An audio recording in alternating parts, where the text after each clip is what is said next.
There are moments when the mind feels louder than the world around it. When a simple thought becomes a doorway, and a doorway becomes a maze. People call it worry or anxiety or fear. But to the person living inside it, overthinking feels like a quiet storm.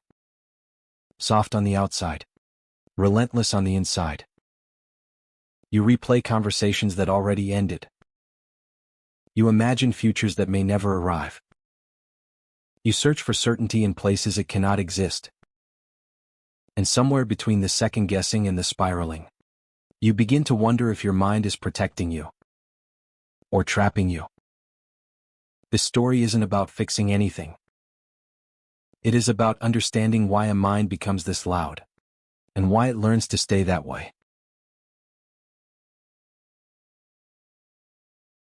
There are people who walk through life as if carrying an invisible radio inside their minds, one that never quite turns off, only shifts between stations. Even in moments of calm, the mind hums. Even in quiet rooms, something inside keeps thinking, looping, and searching. Overthinking doesn't announce itself dramatically. It begins softly, disguised as care, disguised as caution. It feels like being responsible, being prepared. And then, slowly, it becomes something else. It starts with a single thought, a question, a memory, a possibility. Something small, so small that others would overlook it, step past it, forget it. But an overthinking mind is not wired to move on quickly. It pauses. It lingers. It turns the moment around like a fragile object that must be inspected from all sides before being set down. For some, it happens in conversations. A sentence spoken too quickly. A tone that felt slightly unfamiliar. A silence that stretched 1 second longer than expected. And suddenly the mind begins stitching narratives from threads that don't even exist. Did they mean something else? Should I have said that differently? Did I do something wrong? The mind turns ordinary interactions into puzzles. It convinces you that every detail matters because missing one could mean something important, something dangerous, something painful. Others feel it late at night when the world finally stops moving. When the lights are off and the room is still. That is when thoughts slip out of the shadows, thoughts that had been waiting all day for a quiet moment. They arrive with questions that have no answers and with fears that have no clear source. And the mind, unable to rest, follows them down long corridors trying to find meaning, trying to feel prepared. Overthinking always has a reason even if it hides behind the noise. The mind believes it is protecting you. It believes that if it analyzes everything deeply enough, it can prevent regret, disappointment, embarrassment, and heartbreak. It believes that if it keeps replaying the past and rehearsing the future, it can avoid the unpredictable in-between. Overthinking is rarely about the present. It is about the moments you fear might return and the moments you fear might never come. But on the outside it looks different. To others it may seem like hesitation, indecision, emotional distance. They might not understand why someone freezes over choices that appear simple. Why they need more time, more reassurance, more clarity. What they cannot see is the weight of the invisible calculations happening beneath the surface. What they cannot hear is the constant negotiation between fear and logic, between wanting to trust and wanting to stay safe. Inside, overthinking feels like standing at the edge of a quiet ocean with waves that never stop forming. Each wave is a possibility. Each one whispers a different outcome, a different fear, a different warning. And even when a person tries to step back, the waves keep coming. The mind keeps moving. It does not wait for permission. There is a loneliness that comes with this. Not the loneliness of being alone, but the loneliness of living inside a mind that feels too loud. You may watch others move through life with ease, making choices without hesitation, letting things go without dissecting every detail. And somewhere inside you wonder why your mind refuses to do the same. You wonder why a simple moment becomes an entire story. Why a single thought becomes a storm. But this is not about judging that storm. It is about recognizing it, naming it, seeing how it appears in the quiet spaces of life, how it follows people into their relationships, their decisions, their memories. Overthinking is not a flaw, it is a pattern, a response to something once learned, a shield that became a habit. And before anything can change, before the deeper layers can be explored, there is this first truth. An overthinking mind is not loud because it is weak. It is loud because it is trying, desperately, tirelessly, to keep you safe. Long before someone becomes an overthinker, long before the mind learns to run ahead of every moment, there is usually a quieter beginning. It often starts in childhood. In rooms where emotions were unpredictable or unspoken. In spaces where love was present, but stability was not guaranteed. In families where people cared, but didn't always know how to make a child feel safe, seen, or certain. A mind does not begin scanning for danger without reason. It learns this skill the way children learn everything, by watching, by feeling, by adapting. If a child grew up in an environment where people changed moods suddenly, they learned to read the air before speaking. If affection was inconsistent, they learned to interpret tone, silence, facial expressions, anything that could help them predict what was coming next. And if mistakes were met with criticism or withdrawal, the child learned that being wrong was unsafe, that they needed to think carefully, too carefully, before acting. Even the small things matter. A parent who overreacts teaches a child to overprepare. A caregiver who withholds emotional clarity teaches a child to search endlessly for hidden meanings. A home that feels uncertain teaches a child that vigilance is survival. What looks like overthinking in adulthood was, at one time, a child's attempt to feel protected. For some, it was not chaos, it was pressure. The pressure to be perfect, to behave, to excel, to meet expectations that were never clearly expressed but always felt. Children in these environments learn to monitor themselves constantly. They replay their actions, their words, their decisions, hoping to avoid disappointment. They become experts in self-surveillance. And the habit follows them long after they no longer need to earn anyone's approval. For others, the root is emotional neglect, not the absence of care but the absence of attunement. No one asked what they felt. No one soothed their fears. No one helped them regulate overwhelming emotions. So they learned to turn inward, to live in their heads because there was no safe place to rest outside of them. The mind became both the protector and the prison. And then there are those who grew up with unpredictability, moves, losses, separations, sudden changes. A childhood marked by uncertainty often creates adults who fear uncertainty most. They learned early that life can shift without warning. So they analyze every possibility, trying to prevent surprises that once shook their world. Even trauma, large or subtle, can plant the seeds of overthinking. A single painful experience can teach the brain to stay alert forever, to question everything, to anticipate the worst. Not out of negativity but out of experience. The mind remembers what hurt it and it tries desperately to avoid feeling that way again. But the origins of overthinking do not always come from hardship. Sometimes they come from sensitivity, from being deeply attuned to emotions, both one's own and others. A sensitive child feels the world intensely. They notice what others overlook. They sense tension before it is spoken. They imagine outcomes because their minds are vivid and alive. This sensitivity, which is a strength, can become tangled with fear when the world feels too big, too loud, too unpredictable. And so the mind develops strategies to feel in control, even when control is impossible. Eventually the child grows up. They move into new environments, new relationships, new responsibilities. But the mind still carries the lessons it learned long ago. It still believes it must protect the child it once belonged to. It still prepares for danger that may no longer exist. Overthinking becomes a habit, a shield, a familiar companion, one that feels normal because it has been there for so long. Understanding the origin is not about blame. It is not about judging the past or resenting the people who shaped it. It is about recognizing how the mind adapted to survive. Overthinking did not appear out of nowhere. It was learned, practiced, reinforced, and for a time it worked. It kept someone safe or connected or careful in a world that felt uncertain. Before healing begins, the story must be understood from its roots. The mind did not become this way because something is wrong with it. It became this way because, long ago, it had to learn how to navigate a world that did not always feel safe. There is a moment, somewhere in adulthood, when a person realizes that their mind is not simply thinking. It is working, tirelessly, constantly, as if it has a job it cannot clock out from. To understand why, you have to look at the brain not as a machine that malfunctions, but as an organ that evolves with every experience it tries to survive. Overthinking begins in the oldest part of the brain, the system wired for survival. This system does not speak in logic or poetry. It speaks in warnings. It speaks in possibility. Its mission is simple: reduce danger, increase safety. But safety is not measured only in physical threats. The brain treats emotional threat the same way: rejection, uncertainty, embarrassment, loss. To the survival system, these experiences are not mild inconveniences. They are encoded as pain. And the brain remembers pain with precision. This is why the mind reruns conversations that already happened. Why it imagines futures that have not arrived. Why it tries to predict how people feel without ever asking. The brain would rather over-prepare than risk the discomfort of the unknown.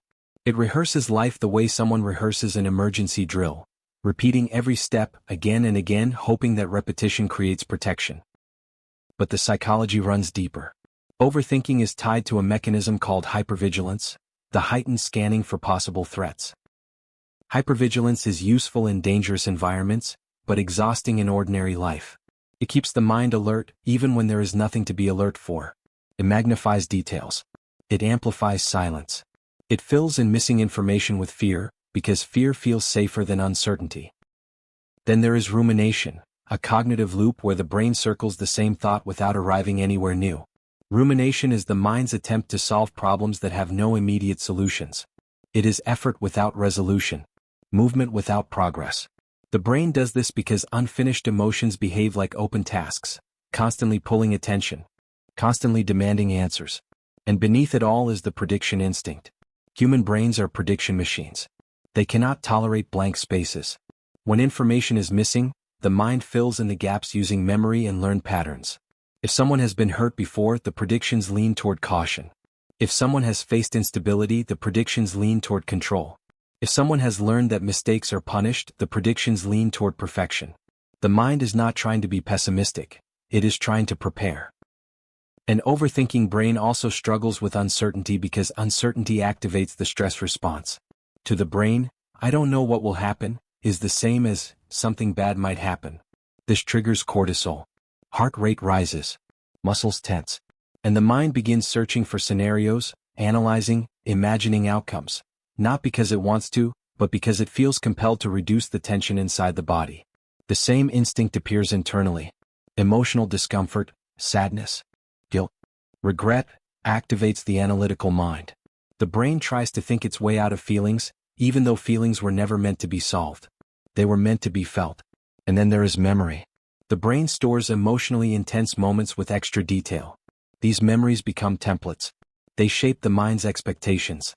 So when something even slightly resembles a past hurt, the brain reacts as if it is happening again. This is why small triggers can spark large spirals. The brain is not dramatic, it is remembering. None of this makes the mind broken. It makes it adaptive, protective. The same circuits that cause overthinking once kept someone safe from unpredictability, from criticism, from emotional harm. But as life changes, the mind does not always update its rules. What was once a shield becomes a habit. What was once protection becomes exhaustion. Understanding the psychology behind overthinking is not the end of the story. It is simply a quieter truth. The brain is not torturing you. It is trying, with the tools it learned long ago, to keep you alive, accepted, and prepared. It just doesn't know yet that you are living in a different world than the one it was trained to survive. There is a moment familiar to every overthinker, the moment when two truths live inside the same mind, pulling in opposite directions. One part of you knows the thought is exaggerated, unlikely, or unhelpful. Yet another part clings to it, convinced that letting go would be dangerous. This inner conflict is not a flaw, it is the mind trying to obey two masters, logic and emotion. Logic speaks softly. It uses reasoning, memory, clarity. It tries to calm the storm by pointing to evidence, by reminding you that not every silence is rejection, not every shift in someone's tone is a sign of danger, not every uncertain future is a threat. Logic is the part of the mind that wants peace. But logic is quiet. Emotion, on the other hand, is ancient, loud, immediate. It comes from deeper places, old wounds, stored fears, past vulnerabilities that were never fully understood or resolved. Emotion carries echoes of childhood wounds, old disappointments, unhealed experiences, and emotion rarely speaks in sentences. It speaks in sensations, tightness in the chest, restlessness in the body, a sudden surge of worry with no clear source. Emotion wants safety, but it often mistakes overthinking for safety. This is where the war begins. You may hear logic say, there's no reason to worry. But emotion whispers, but what if you're wrong? You may remind yourself, they didn't sound upset. But emotion replies, listen again.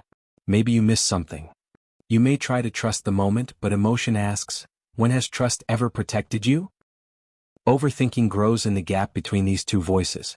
It tries to satisfy both. It tries to find evidence for logic while soothing the fear behind emotion. It becomes a negotiation, one that never reaches a final agreement. This inner conflict is why overthinkers often appear calm on the outside while chaos unfolds within. They learn to function through the noise. They learn to smile while analyzing. They learn to continue conversations even as their minds spiral miles away. The world sees composure. Only the mind feels the storm. There is also a deeper layer, the discomfort with emotional peace. For many overthinkers, peace feels unfamiliar, almost suspicious. When nothing is wrong, the mind begins searching for what could go wrong. It confuses calmness with vulnerability. It confuses quiet moments with the preparation for future pain. Peace feels like the eye of a hurricane, not a safe place to rest but a warning that something else must be coming. This creates resistance. A person may long for mental stillness, yet feel uneasy when they finally experience it. They may desire clarity but fear the uncertainty required to reach it. They may crave connection while fearing what connection could cost. The internal push and pull becomes its own emotional climate, unpredictable, draining and continuous. Self-blame arises here. People who overthink often know they're spiraling. They know the thoughts are excessive. They know the fear feels disproportionate. And yet they cannot stop. This helplessness can turn inward, becoming shame. Why can't I control my own mind? But the shame is misplaced. The conflict is not a failure of discipline. It is a sign that the mind is trying to resolve pain without the tools to do so. Overthinking also brings emotional fog. The more you analyze, the harder it becomes to trust your own feelings. You wonder if you're reacting too strongly or not strongly enough. You question your instincts. You rehearse responses before speaking. You replay moments after they end. You search endlessly for the right thing to feel, the right choice to make, the right interpretation of events. And in this search, emotion and logic both become distorted. But beneath the confusion lies a quiet truth. The war inside you is not between intelligence and weakness. It is between two kinds of protection. One rooted in reason, the other rooted in memory. Both are trying to keep you safe. Both are trying to prevent hurt. Both believe they are right. Overthinking is what happens when the mind has not yet learned how to let these two parts coexist without fighting. It is the story of a brain trying to reconcile its past with its present, its fears with its hopes, its logic with its wounded heart. Change rarely arrives with fireworks. It does not announce itself. It does not suddenly silence the mind or erase the fears that have been rehearsed for years. Instead, it comes quietly, almost imperceptibly, through a shift so small that a person may not even recognize it as a turning point. The moment something clicks is not a victory. It is an understanding. It often begins during an ordinary day. A thought rises, one of the usual ones, familiar and heavy. A scenario unfolds, detailed and dramatic. The mind prepares for its usual spiral. But then, something unusual happens. A softer voice appears. A tiny space opens between the thought and the reaction. A pause so subtle that it feels like a breath caught in midair. The thought is still there. The fear is still there. But something inside whispers, this is just a thought. Not a prophecy. Not a warning. Not the beginning of disaster. Just a thought. This moment is not calm, it is confusing. For someone used to spiraling, the idea that a thought can exist without being obeyed feels foreign. The mind expects the usual rush of emotion. But instead it feels distance. A small gap.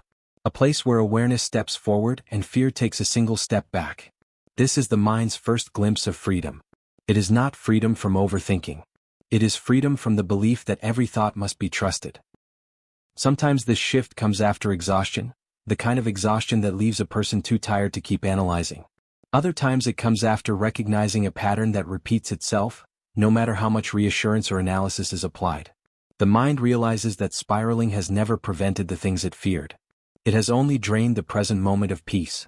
And in that realization something begins to soften. The person notices that some worries dissolve on their own when not fed. That some imagined catastrophes never arrive. That some questions do not need answers. That uncertainty, although uncomfortable, is survivable. This moment does not change the mind overnight. But it introduces doubt, not in oneself but in the overthinking itself. A question appears: what if the mind is reacting to old threats, not current ones? What if I don't have to chase every possibility? What if peace is not dangerous? These questions are gentle. They do not fight the fear. They simply observe it. Awareness becomes a quiet companion, not trying to overpower the thoughts but watching them with a bit more distance. The spirals still come but they feel slightly less convincing. The catastrophic narratives still appear but they feel less urgent. The mind still races but the heart does not follow quite as quickly.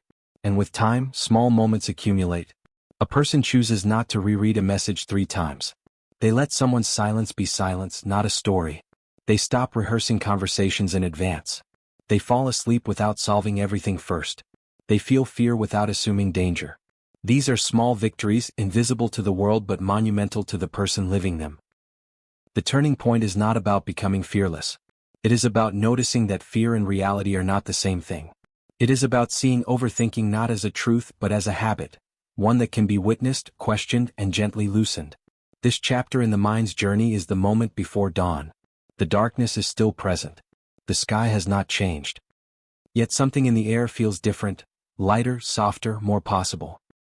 The person may not even realize it, but the mind has taken its first step toward peace. Not by silencing the thoughts, healing does not understanding that they do not have to be obeyed. It does not look like a mind emptied of worry or a life free from uncertainty. Healing, for an overthinker, looks like learning to live with the mind, gently, patiently, without fear. It is the slow process of understanding that thoughts are not commands, emotions are not emergencies, and uncertainty is not a doorway to disaster. At first, this feels unnatural.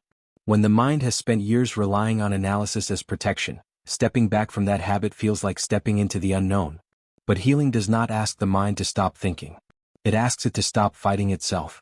The goal is not silence, it is softness. Integration begins with awareness. Not the sharp awareness that fuels overthinking but a quieter one. A noticing. A witnessing. Thoughts continue to rise, but the person begins to watch them the way someone watches clouds drift across the sky, shapes forming and dissolving without needing interference. Some thoughts are dark. Some are heavy. Some are intrusive. But they all pass when they are not held onto. Then comes emotional understanding. The realization that feelings are not problems to solve, but experiences to allow. When sadness appears, it does not need to be questioned. When fear arises, it does not need to be dissected.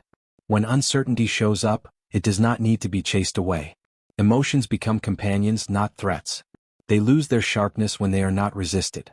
The mind learns to differentiate between the fear of something happening and the likelihood of it happening. It begins to see the difference between a possibility and a reality, between an old trigger and a present moment, between a memory and a true danger. And as this understanding deepens, the body begins to relax. For years, the body of an overthinker lived in subtle tension, shoulders raised, breath shallow, muscles braced for invisible impact. Overthinking is not only mental, it is physical. The nervous system learns to expect alarm so it stays alert. But with gentler thinking patterns, the body receives permission to rest. Not dramatically at first, but gradually, quietly, like exhaling after holding your breath for too long. Relationships change too. A person begins to communicate more openly instead of assuming the worst. They ask questions instead of filling gaps with fear. They tolerate silence without translating it into rejection. They stop replaying every word they spoke, every expression they made. They become less afraid of being misunderstood, less obsessed with perfection, less convinced that they must predict everything to be worthy of connection. Healing also brings trust, slow, hesitant, but real. Trust in oneself. Trust in one's ability to handle uncertainty. Trust in the world, not because it is predictable, but because unpredictability is something a person can withstand. The mind no longer tries to control every potential outcome. It learns to meet outcomes as they come. And then comes compassion, the kind that gently rewrites the internal dialogue. Instead of criticizing themselves for spiraling, a person begins to say, "I'm overwhelmed. I need a moment." Instead of judging their fear, they say, "This emotion is old. It's trying to protect me." Instead of pushing themselves to think less, they say, "I can let this thought pass." This compassion is not weakness. It is the most powerful form of psychological maturity. It is the moment when the mind stops being an enemy and becomes a partner. When fear stops being a dictator and becomes a messenger. When uncertainty stops being a threat and becomes a space, healing does not erase overthinking. It transforms the relationship with it. Thoughts still come. Spirals still appear. Fears still whisper. But they no longer control the person. They no longer define the moment. They no longer feel like the truth. The mind becomes a place where storms can rise and fall without destroying anything. A place where a person can hear their thoughts without losing themselves inside them. A place where inner noise no longer feels like a threat, but simply a part of being human. This is healing, not silence but peace within the noise. There comes a moment when the storm inside begins to quiet. Not because it has vanished entirely but because it has been understood, honored and allowed to exist without fear. Overthinking is not erased in a single breath. It does not vanish with a single insight. It softens gradually, like morning light spilling over darkened hills. And in that gentle illumination, the mind discovers that silence is not emptiness, it is presence. The person who overthought everything begins to notice the spaces between thoughts. They feel the subtle pauses in conversation, the moments of quiet in a crowded room, the stillness of a day unfolding without urgent demands on the mind. These gaps, once terrifying, now feel like windows, small openings into reality untainted by projection or anticipation. The world does not become predictable. Uncertainty does not disappear. Mistakes still happen. People still disappoint. Situations still shift unexpectedly. But something deeper has changed. The mind no longer reacts with relentless analysis. The heart no longer races at the mere possibility of danger. There is room now to simply be. There is an intimacy in this awareness. A recognition that the self is not defined by thoughts, that fear is not a permanent resident, and that the mind, with all its spirals and shadows, is also a wellspring of curiosity, sensitivity, and depth. Overthinking, once a storm, becomes a rhythm, a part of life's texture rather than its dictator. And so, the person learns to meet the present without carrying the burdens of the past or the anxieties of the future. They walk through moments as a witness rather than a prisoner. They listen to thoughts without surrendering to them. They feel emotion without trying to solve it immediately. They breathe. They notice. They allow. There is still awareness of danger. Still moments of vigilance, but it no longer consumes. The mind becomes a companion, not a tyrant. It hums quietly rather than shouting. It observes rather than insists. It waits, patient as life unfolds in its own timing. And in this coexistence, there is a gentle liberation. The person realizes that overthinking was never the enemy, it was a teacher. A guide, flawed but well-intentioned, showing the value of awareness, sensitivity, and carefulness. What once felt like torment now feels like wisdom, quietly earned through years of struggle and reflection. The storm does not vanish entirely, but it is no longer terrifying. The waves still rise but they can be watched.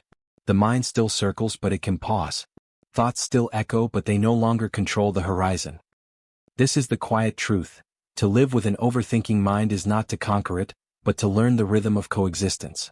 To honor the voice that warns without letting it dominate. To feel the depth of emotion without being swept away. To witness uncertainty without being undone. And finally, when the storm rests, however briefly, there is a sense of stillness so profound it feels like the first breath after swimming underwater. A reminder that the mind is vast, that life is unfolding, and that being human is both fragile and resilient. It is here, in this gentle quiet, that the overthinker glimpses a deeper truth. The mind may always speak, but it does not always have to be obeyed. And in learning this, the human heart discovers its own quiet, enduring freedom.